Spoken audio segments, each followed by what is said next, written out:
Let me start by saying that the views I express in this piece are my own and not those of the U.S. Institute of Peace.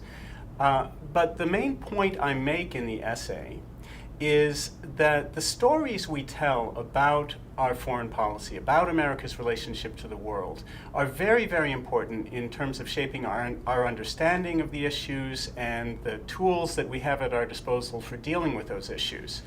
And secondly, that historically we've been much better at telling stories about war than about peace. Take, for example, the slogan, "Remember Pearl Harbor." It encapsulated the sense of injustice, of wrong, the need for decisive action to defeat Germany and Japan in World War II.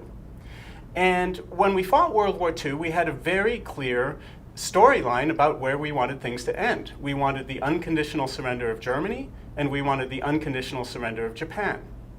But if we look at the sort of foreign policy challenges we're facing today and the kind of engagements we're involved in today, say, for example, the war in Afghanistan or the war against drugs, it's often very difficult for us to envision what victory would even look like. And so the key point that I make is that, in my opinion, if you cannot visualize an end state that you would be happy with, that you would consider a victory, then you probably shouldn't be calling what you're doing a war.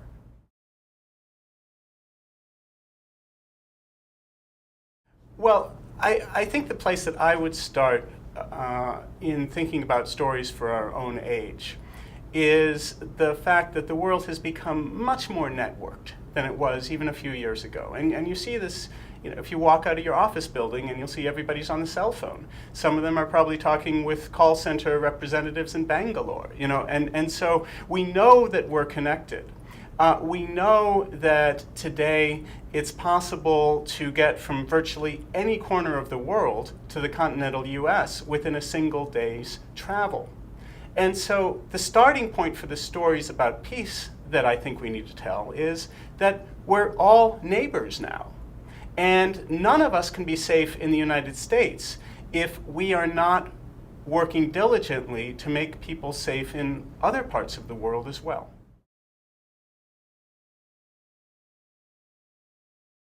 Well, there are a couple things we need to keep in mind from the start. Number one, our power is limited. We're not going to be able to be the policeman of the world, nor should we aim to be the policeman of the world.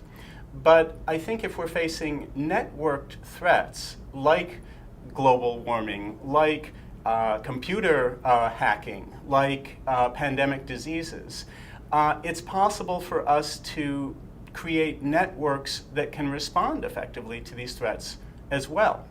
And we need to be thinking about using all manner of foreign policy instruments, including military force. When I say we need to tell stories about peace, I'm not saying we should all be singing Kumbaya. This is not a warm and fuzzy pursuit. The core of my argument is that we tend to think about building peace and improving people's lives abroad as humanitarian issues, as moral issues. But I would argue that we have a strong strategic interest in building peace as well.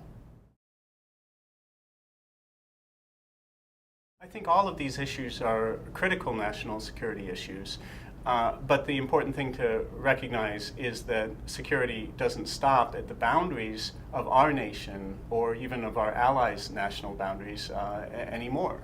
That the threats that are facing us may be located in very distant places, and its boundaries are very porous. So when we think about defense, we tend to have kind of a football metaphor, this robust defensive line guarding the line of scrimmage. And that's not a metaphor, that's not a story that really matches up with what we're facing today. In some ways you could think instead about, for example, the body's immune system generating antibodies to overwhelm an invading virus or bacteria. We need to be much more flexible, much more capable of responding and adapting our responses to the threats that we're facing. And that, in my mind, means that we need to do a much better job of integrating our efforts with the efforts of other organizations. Some of them are going to be large organizations, like, say, the United Nations or the World Bank. But we may have to integrate more effectively with a mining company operating in Eastern Democratic Republic of Congo, or with a human rights organization in Southern Sudan.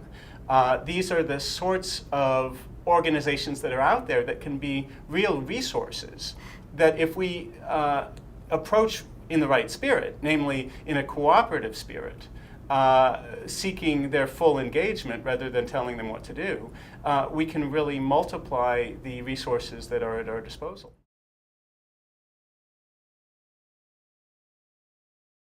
Well, I think that one of the core problems with certainly the US government, but probably virtually every large bureaucracy, is that it's much better at reacting to crises than anticipating them.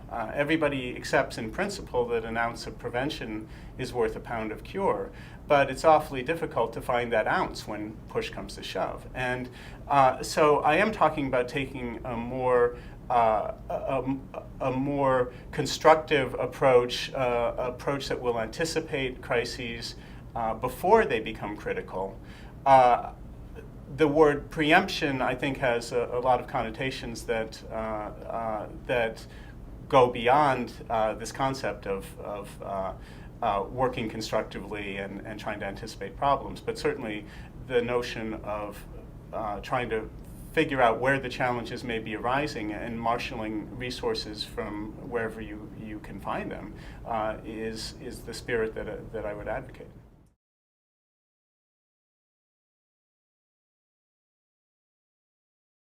Let's take the example of Afghanistan to start with, because this is very much on all our minds. General Stanley McChrystal is the new commander of the International Security Assistance Force, the top US general in Afghanistan. And in August 2009, he issued new guidance to the troops under his command.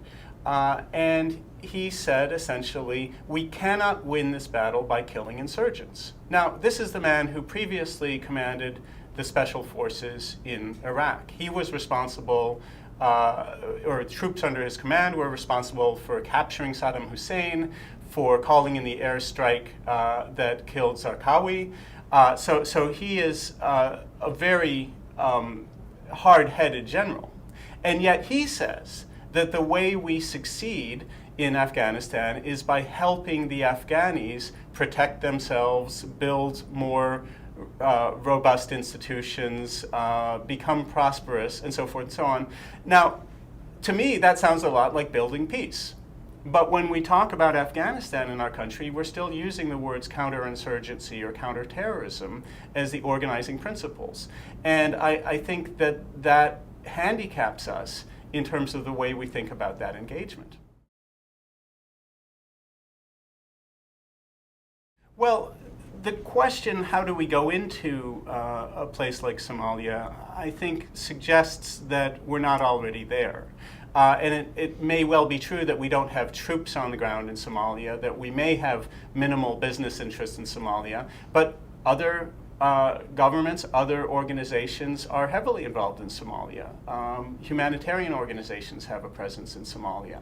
Certainly our military thinkers think a lot about Somalia.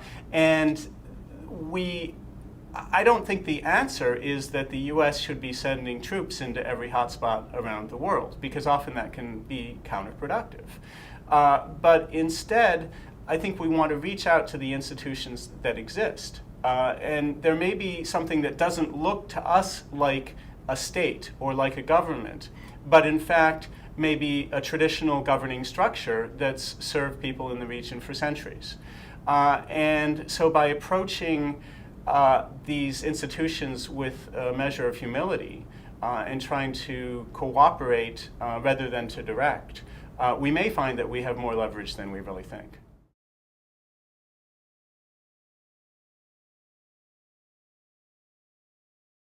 Well, multilateral organizations often can bring a level of legitimacy to an effort to build peace that a unilateral actor cannot. And so in Africa, for example, the African Union and the Economic Community of West African States, ECOWAS, have both been very active in conflict prevention, conflict resolution missions in recent years. And so by partnering with organizations like these, the US and our other allies can both get local knowledge, which can be very useful, but also local legitimacy. And so in many cases, the challenge is really making sure that these organizations have the resources and the expertise to do the peacekeeping work, because a lot of these organizations certainly have the interest in doing so already. Likewise with NGOs, and in fact with other organizations, private sector corporations, international religious organizations, they often have their ear a lot closer to the ground. They may be much more engaged on a day-to-day basis than representatives of the US government or of the UN. And so the challenge here is to first of all, develop a kind of shared understanding of the challenges, and secondly, to have an accurate shared understanding. But if we have that, if everybody brings those kind of a common vocabulary for thinking about the problems to the table, then it's much more likely that cooperation will happen, whether or not it's being dictated from above.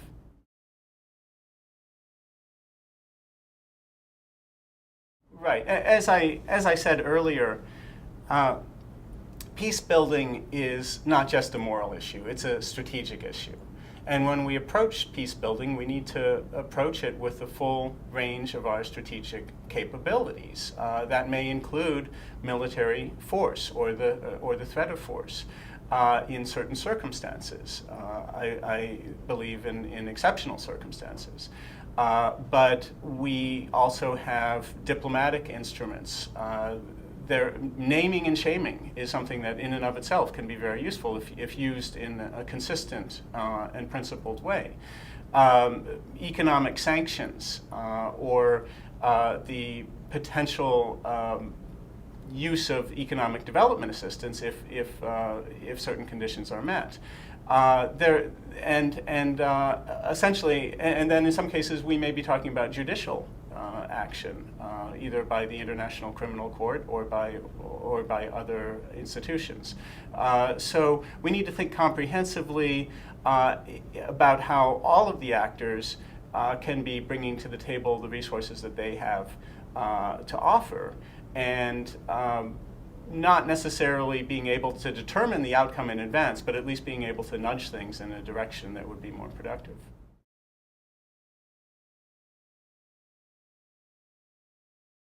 I think the doctrine of the responsibility to protect is very important from the standpoint of helping to generate an international consensus that states have a responsibility to protect their citizens from mass atrocities and war crimes, and also that the nations of the world have a responsibility to citizens who live outside their own borders as well as inside their borders.